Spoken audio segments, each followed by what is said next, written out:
Fala pessoal, bom, comentei no vídeo anterior sobre a questão de algumas energias que estão rolando atualmente.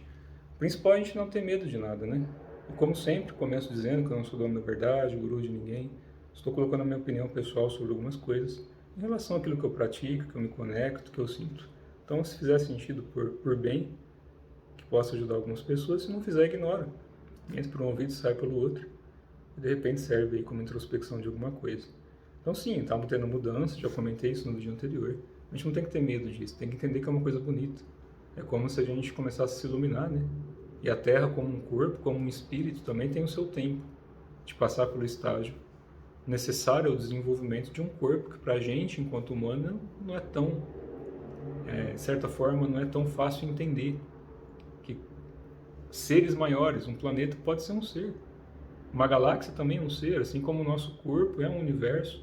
E apesar de a gente estar desconectado disso, se a gente parar para entender, estudar e praticar, o nosso microcosmos, a gente tem uma série de células. Eu recomendo que vocês busquem isso na internet. Tem vídeos com microscópio eletrônico que já mostram as células nossas, várias composições, os neurônios se encaixando no outro, os lipídios, enfim. As nossas células são seres vivos. Porque é lógico que para a gente elas não são inteligentes, mas se elas não fossem inteligentes, o nosso corpo não existiria.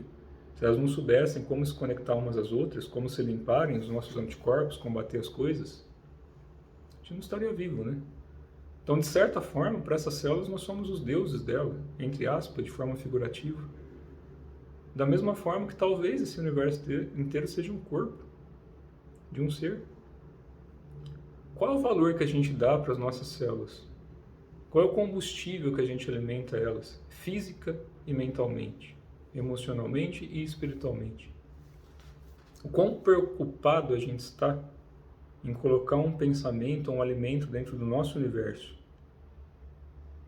O quão preocupado a gente está em praticar algo que depure e refine isso, para que essa energia se sutilize? O quão preocupado a gente está da gente ascensionar ao ponto de nosso corpo vibrar o mesmo estado natural do céu e da terra. Mas isso é impossível, é só uma entidade superior.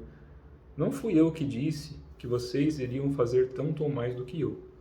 Foi o próprio Jesus, enquanto consciência crística. Jesus Cristo foi Jesus de Nazaré que se tornou consciência crística, assim como Siddhartha Gautama se tornou Gautama Buda, um estado de consciência ascenso. Nada disso em relação ao que a gente acha que é. Porque quando a gente se torna, tira o título. Porque todos foram humildes. E é isso que eu comentei no final do vídeo anterior sobre médiuns.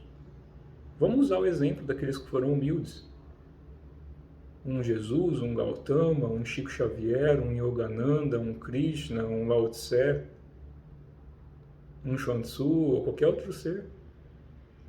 Posso sentar aqui a reia de centenas de nomes, inclusive benzedeiras, parteiras, médicos e outros tantos seres que encarnam, às vezes, que são bodhisattvas e encarnam em profissões na Terra para ajudar as pessoas. Então são fractais deles mesmos, que mesmo inconsciente de quem são espiritualmente, quando a gente olha para o coração deles, a gente sabe o que irradia ali. Qualquer um que sente um pouquinho de energia, que tem empatia, é mais sensitivo, sabe. Ao mesmo tempo que a gente sabe, quando a gente vê pessoas que estão mistificando e gerando ilusão. E a tristeza que eu comentei no final, não é nem uma tristeza. Porque o tempo é um bom professor, né? E o universo não está muito preocupado o tempo que vai levar para as pessoas ascensionarem ou não. Se não tiver encarnado aqui na Terra, vai ter em outro lugar, sem problema algum. Cada um colhe o que planta, em relação à energia do próprio coração. Então, para quem gosta de mistificar, usar o nome de entidades, usar o nome de seres, querer fugir do que eles entendem que é ilusão, porque isso daqui é tudo Matrix, ilusão, né? Mas toma um tapa, um tiro, já gera raiva, agressão, morre, gera ódio.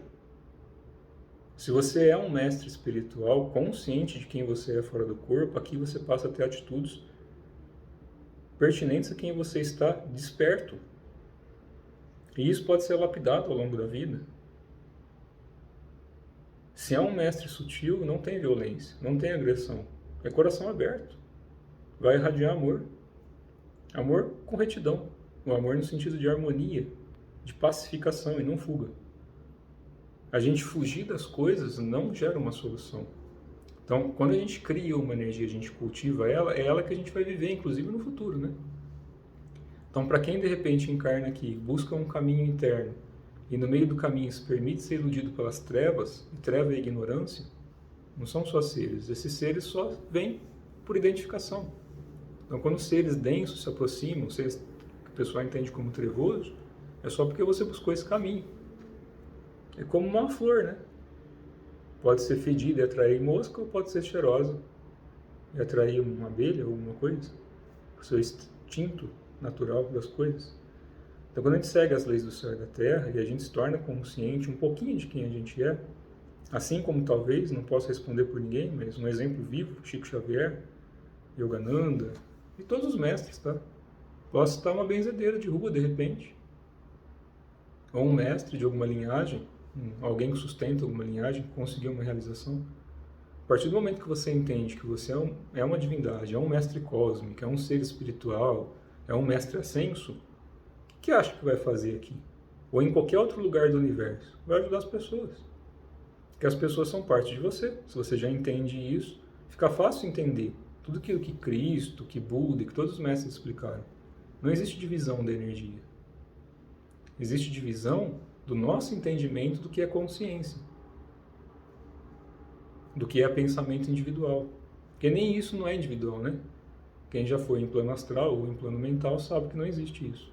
E você vê claramente o que a pessoa é, o que ela sente. Por isso que muitos seres que quando desencarnam ainda estão em estado de apego, de densidade, de medo, de frustração, geram corpos equivalente a demônios ou seres de um outro formato fora do corpo, porque o corpo ectoplasmático ele é bem simples de moldar. Só a gente ter competência para trabalhar. Então, depois de um tempo desencarnado, você cria corpos que podem ser desfigurados ou ficarem podres e assustarem as pessoas para você drenar ectoplasma e roubá-las energeticamente, ou criar seres sutis, ou encarnar em outras raças tantos. Agora, o problema é quando a gente fala que a gente é uma coisa e coloca isso, que a gente vai ser essa coisa porque a gente já é no mundo da imaginação, é isso que você vai ser quando desencarnar. Porque foi o que você cultivou e desejou a vida inteira. Se eu nesse momento começar a cultivar na minha vida que eu quero ser um ser de tal lugar ou de tal categoria ou raça ou sexo na Terra ou fora dela, e eu começar a cultivar tanto isso, quando eu desencarno essa energia vai ser puxada. Porque você criou uma imagem. E se você arrastou pessoas junto, e você se tornou um líder em relação a isso, e não um amigo, por isso que eu falo que eu não sou professor, instrutor de ninguém. Eu conduzo grupos como amigos e transmito aquilo que eu aprendi, nada além. Não tem patente nisso. Não tem maior ou menor. Ou a gente se ajuda, e existe um diálogo, existe um respeito, existe um compromisso, ou a gente vê o que acontece. Jogo de egos, disputas. Recebi já vídeo de médicos que, enfim, não vou entrar no mérito, mas que tem 200 milhões de entidades que fala tudo quanto é coisa a partir da pessoa. Para quê? Para quê? Para assistir TV? Para as pessoas escutarem, mas não praticarem nada? Então toma cuidado com o que vai arrastar. Porque quando as pessoas depositam uma fé na pessoa e não no ensinamento, na pessoa e não no sentimento, na pessoa e não no coração, na essência das coisas, cria-se templos e imagens.